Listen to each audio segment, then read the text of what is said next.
नमस्कार दोस्तों, एक बार फिर से हम एक नया वीडियो लेकर आ गए हैं और देखिए इसमें हम माता जी के लिए माला, चुनरी और इधर सारे पूजा के सामान ले लिए हैं। ये देखिए धूप बत्ती, हल्दी, लाल चंदन, पुष्प और पान के पत्ते, सुपारी और फूल और दूब और कपूर, दिया, फल, सारी चीज़ें ले लिए हैं। अब चलिए पूजा प्रारंभ करते हैं।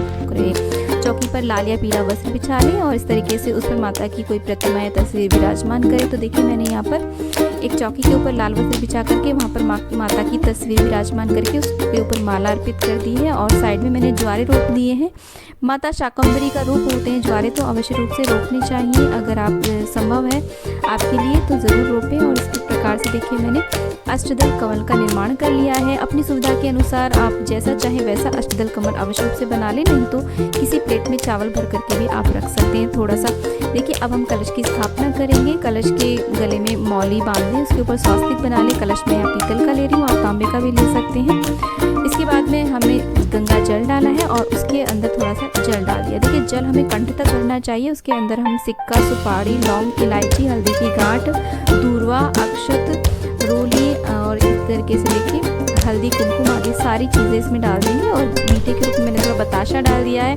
आप यहाँ पर मिश्री भी ऐड कर सकते हैं और सर्व औषधि भी डाल सकते हैं। और इसके बाद में हम 5, 7, 11 आम के पत्ते लगा देंगे। तो इस तरीके से हमारी कलश की स्थापना हो जाएगी। नारियल के ऊपर या तो चुनरी लपेट लें या फिर आप कलावा लपेट करके उसे रख दें। माता रानी का रूप माना जाता है कलश भी। और इस तरीके से देखिए उसके ऊपर पूर्ण पात्र रख दें। पूर्ण पात्र का मतलब होता है कि किसी भी कटोरी या प्लेट में चावल भर करके रखें, खाली प्लेट ना रखें। उसके ऊपर नारियल का जो मुख है वो हमें सदैव अपनी ओर रखना चाहिए, यानी कि जिधर से नारियल पेड़ से टंगा होता है वही नारियल का मुख होता है, क्योंकि उसमें 3 एक तरीके से मार्क जैसे बने हुए रहते हैं, वो मुख जैसा लगता है। इसके बाद में हम देखिए थोड़े से चावल रखेंगे और यहाँ पर नवग्रह की स्थापना कर देंगे।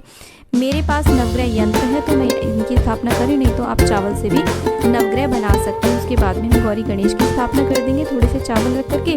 देखिए पूजा में आपको एकदम से साबुत चावल यानी कि अक्षत ही यूज़ करना है। इसके बाद में अखंड ज्योत मैंने यहाँ पर चावल रख करके एक प्लेट में रख दी है। आप चाहें तो अष्टदल कमल बना करके भी यहाँ पर ज्योत विराजमान कर सकते हैं। इसके बाद में हम षोडश मातृकाएं बनाएंगे। देखिए षोडश मातृकाएं बनानी कंपलसरी नहीं होती है। यदि आप इसके नियमों का पालन कर पाए तभी आप इन्हें बनाएंगे। क्या क्या नियम होते हैं वो मैं आपको आगे किसी अन्य वीडियो में बताऊंगी कि षोडश मातृकाएं बनाने के क्या क्या नियम होते हैं। सबसे पहले कुशा की मदद से जल का छींटा देंगे और स्वयं को और पूजा सामग्री को शुद्ध कर लेंगे। 3 बार आचमन करेंगे। ओम केशवाय नमः, ओम माधवाय नमः, ओम नारायणाय नमः, ओम ऋषिकेशाय नमः। हाथ धो लेंगे। हाथ में अक्षत पुष्प लेकर के अपना नाम, कुल, गोत्र, स्थान बोलते हुए सभी देवी देवताओं का आवाहन करेंगे एवं अपने 9 दिन की पूजा एवं व्रत का संकल्प भी लेंगे और कहेंगे कि हे गौरी गणेश, हे वरुण कलश देव, हे नवग्रह, षोडश मातृकाओं एवं माँ दुर्गा, हम नवरात्र पूजन हेतु आपका आवाहन करते हैं। कृपा कर हमारी पूजा सेवा ग्रहण करके हमें कृतार्थ करें एवं हमारी नवरात्रि की पूजा, आराधना एवं व्रत निर्विघ्न संपन्न हो, ऐसी हम पर कृपा करें। अक्षत पुष्प को छोड़ देंगे। इसके बाद ओम दीप नारायणाय नमः बोलते हुए दीप प्रज्वलित कर देंगे। और अखंड ज्योत ऑप्शनल है, यदि आप इसका पूरा ध्यान रख पाएँ तभी आप इसे जलाएं। इसके बाद में हम सभी देवी देवताओं को देखिए कुश की मदद से इस तरीके से जल से स्नान करा देंगे। आप यहाँ पर पंचामृत से भी स्नान करा सकते हैं, हम शुद्ध जल से स्नान करा रहे हैं। इसके बाद में हम वस्त्र रूपी मौली अर्पित कर देंगे और गणेश जी को हम यज्ञोपवीत यानी कि जनेऊ भी अर्पित कर देंगे। तो इस प्रकार से देखिए ये जो हमने ज्वारे रोपे हैं साइड में, इनका भी हम पूजन अवश्य रूप से हमें करना चाहिए, क्योंकि ये माता शाकंभरी यानी कि माता दुर्गा का ही स्वरूप माने जाते हैं। और वरुण कलश देव का, माता दुर्गा का और नवग्रह का, इस प्रकार से देखिए हम सभी को वस्त्र रूपी कलावा अर्पित कर देंगे। षोडश मातृकाओं का आप विशेष रूप से पूजन करें। यदि आपने स्थापना करी है तो सभी ये 16 देवियाँ होती हैं। 16 हमने चावल की ढेरी बनाई है। आप चाहें तो यहाँ पर सुपारी भी रख करके उनका निर्माण कर सकते हैं। तो देखिए पूजा के लिए आपको कुश या फिर ऊनी लाल रंग के आसन पर बैठ करके ही आपको ये पूजन करना चाहिए। और पूजा की जितनी भी सामग्री है वो आप एक दिन पहले यानी कि शाम को ये सारी व्यवस्था कर लें और उसके बाद में आप अपनी सुविधा के अनुसार जैसा चाहे वैसा माता रानी का ये दरबार सजा सकते हैं, जितना भी ज़्यादा से ज़्यादा कर सकें। तो इस प्रकार से देखिए हम सभी को तिलक कर रहे हैं यहाँ पर, सभी उपस्थित देवी देवताओं को। इसके बाद में माता रानी का तिलक करेंगे। इनके फ़ोटो में 9 रूप हैं। साइड में मेरी जो एक फ़ोटो फ़ोटो है, आपके पास प्रतिमा है तो आप उनका पूजन करें। जो भी सभी देवी देवता इसमें उपस्थित हैं उन सभी का हम टीका करेंगे। माता को लाल रंग अत्यधिक प्रिय है तो रोली और माता को सिंदूर चढ़ाएंगे इस तरीके से, देखिए। और इसके बाद में हमने जो अखंड ज्योत रखी है इसका भी हम पूजन करेंगे। और देखिए इस तरीके से षोडश मातृकाओं को भी हम हल्दी और कुमकुम चढ़ा देंगे। साइड में मैंने ग्रंथ रखे हैं जिनका मैं नवरात्रों में विशेष रूप से पाठ करती हूँ, उनको भी मैंने विराजमान किया, उनका भी हम पूजन करेंगे, तिलक करेंगे। इसके बाद में हम सभी को अक्षत अर्पित कर देंगे और इसके बाद में हम सभी को इत्र लगा देंगे। तो देखिए क्योंकि ये पूजा पूरे 9 दिन तक चलती है तो इसलिए विशेष रूप से ये दरबार सजाया जाता है माता रानी का 9 दिन तक के लिए। तो इस तरीके से सभी को हम इत्र लगा देंगे।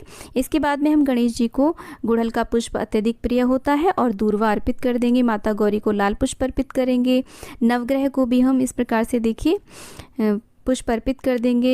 कलश पर भी पुष्प अर्पित करेंगे। माता दुर्गा को भी लाल रंग का गुड़हल अत्यधिक प्रिय होता है। इसके अलावा आपको जो भी पुष्प मिल जाता है आप उसे अर्पित कर सकते हैं, परंतु लाल रंग माता का अत्यधिक प्रिय होता है तो आप हो सके तो लाल रंग का विशेष रूप से प्रयोग करें।